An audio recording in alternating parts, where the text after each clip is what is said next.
चलिए, very good morning. Next heading है हमारी properties of discrete Fourier series. Clear. तो सबसे पहली प्रॉपर्टीज की एग्जिस्ट करती है जो होती है पीरियोडिसिटी। क्योंकि अब हम न्यूमेरिकल कर चुके हैं तो अब इन प्रॉपर्टीज को समझना और याद रखना दोनों ही आसान रहेगा। फॉर एग्जाम्पल मेरे पास में एक्स ऑफ एन प्रेजेंट है जिसका Fourier series coefficient C of K है। क्लियर। तो हम ये बहुत अच्छे से जानते हैं कि Fourier series discrete Fourier series निकालते टाइम एक्स ऑफ एन भी पीरियोडिक होगा और उसका फोरियर सीरीज सी ऑफ के भी पीरियोडिक होगा। क्लियर। तो पीरियोडिक का मतलब है अगर आप के में कैपिटल एन उसका टाइम पीरियड ऐड कर दें तो वापस से आपको क्या मिलेगा, सी ऑफ के भी मिलेगा। क्लियर। इसी प्रॉपर्टी का यूज़ आप नेगेटिव वैल्यू के लिए कर चुके हैं। जैसे फॉर एग्जांपल आपको सी ऑफ वन और सी ऑफ -1 मिला था, तो सी ऑफ -1 में आपने उसके आप टाइम पीरियड को ऐड कर दिया तो आपको नई वैल्यू मिल गई जो कि पॉजिटिव रिप्रेजेंटेशन था। नेक्स्ट प्रॉपर्टी होती है ड्युअलिटी। ड्युअलिटी का कहना है अगर एक्स ऑफ एन का जो फोरियर सीरीज कोफिशिएंट है वो सी ऑफ के है। क्लियर।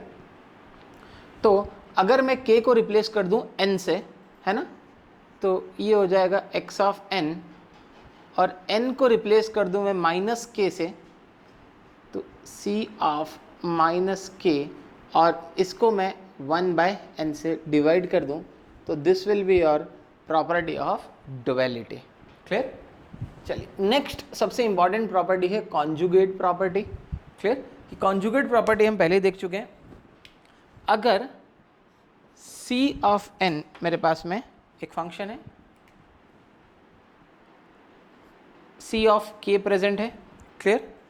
तो मैं इसको इस तरीके से लिख सकता हूं, c ऑफ n माइनस के इज इक्वल टू सी के का कॉन्जुगेट। क्लियर। फॉर एग्जाम्पल आपके 4 फोरियर सीरीज कोफिशिएंट एग्जिस्ट कर रहे हैं, C1, C2, C3 और C4। क्लियर।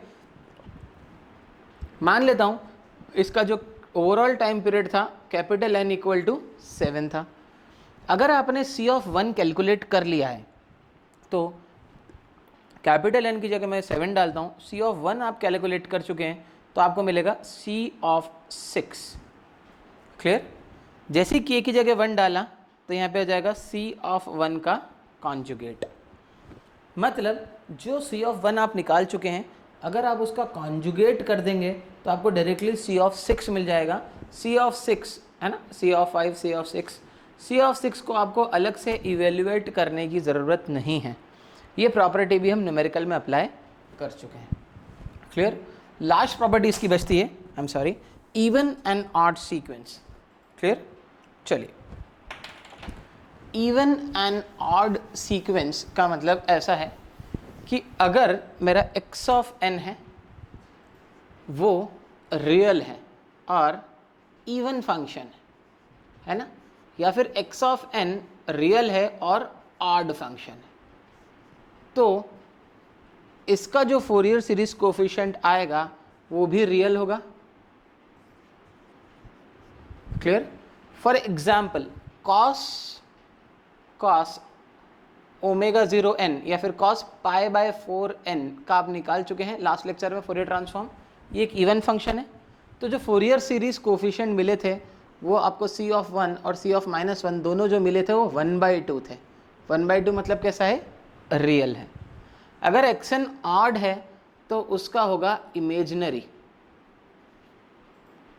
आउटपुट पर क्या आएगा, एक इमेजनरी फंक्शन आएगा। फॉर एग्जाम्पल अगर आप साइन की बात करें, साइन π/4n के बारे में बात करें तो आपने देखा था लास्ट केस में भी C ऑफ 1 और C ऑफ -1 होंगे 1/2j और 1/2j। तो ये भी किसकी प्रॉपर्टी है, अगर ऑड फंक्शन का आप फोरियर सीरीज कोफिशिएंट निकालेंगे तो वो इमेजनरी आएगा, और अगर इवन फंक्शन का कोफिशिएंट निकालेंगे तो क्या आएगा, एक रियल पार्ट आएगा। क्लियर। नेक्स्ट लेक्चर में हम डिस्कस करेंगे discrete Fourier transform. Clear. Thank you.